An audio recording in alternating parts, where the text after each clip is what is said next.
Yo, Dilly, crying Eagles fan, always repping Philly. Listen, beautiful Saturday, man. Tomorrow we walk into the Dome, man, in New Orleans.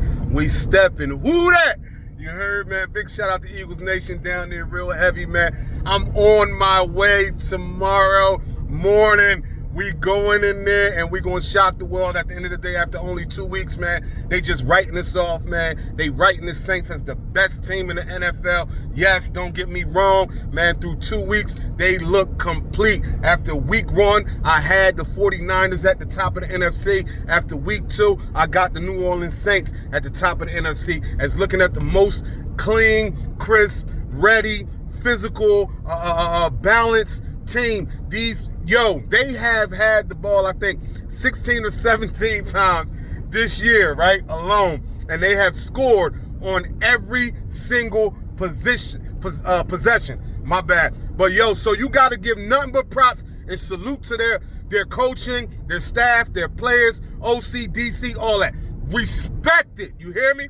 But what I want to combat and debate about is, you have to not be so intense and so in-depth with only 2 weeks in the season.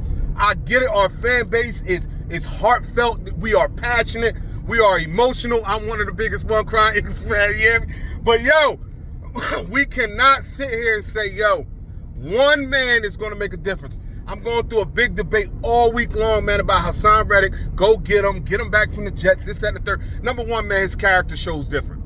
Like, fuck freak talent. At the end of the day, character means a lot. The rumor has it that he was stat patting last year. He was missing a lot of assignments, a lot of gaps, places he was supposed to be on the defense. And let's face it, man, minus the DC, yes, I blame the DC, I blame the OC last year. Our defense sucked. Our defense was suspect. Our defense looked the way it looked so far 2 weeks in. You hear me? So I say that to say this, man. I did some mathematical whatever. As an individual this year, we have one defensive lineman, which is Williams, that has 1 sack, bro, in 2 weeks. You divide that's 0.5. Simple math. We got Reddick. We only have his last year stats. 11 sacks, 17 game season. That's 0.6. One man versus one man. People told me I'm crazy. They don't understand what I'm saying. All I'm doing is comparing. You go back last year, Hassan Reddick, week 1, week 2, that man he had 0 sacks. 0 sacks. So technically we're up by 1 if you flip it to this year, right? So now people want to say, he had a cast on. So if he had a cast on, we're making enabling excuses for him, right? Because he had a cast on. So why isn't it not okay for us to say, this is a brand new defense? It's only week 2. We didn't play preseason. But that's making excuses, right?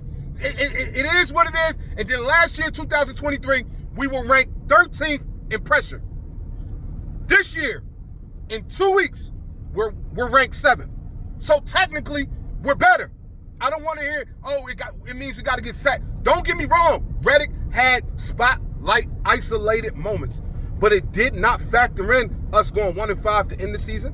It did not factor in one and done in the playoffs against the Buccaneers. Like, I get it. The man is talented. At the end of the day, he could do better for our defense, but he is not the single-handed answer. He is not in Philly for a reason, bro. Like, we all know this. Like, he is not playing for the Jets after 3 weeks for a reason. Man, Dilly, crying Eagles fan, always repping Philly. Let's go, man. Who that? Going to the Dome. We going to New Orleans tomorrow, man. It's a lot of people already deep out there. Salute to our fan base. Always rocking out, man. Listen, Dilly, crying Eagles fan, always repping Philly. If I'm wrong, make it right. You feel me? Let me know. Get the camera out my face. Yeah.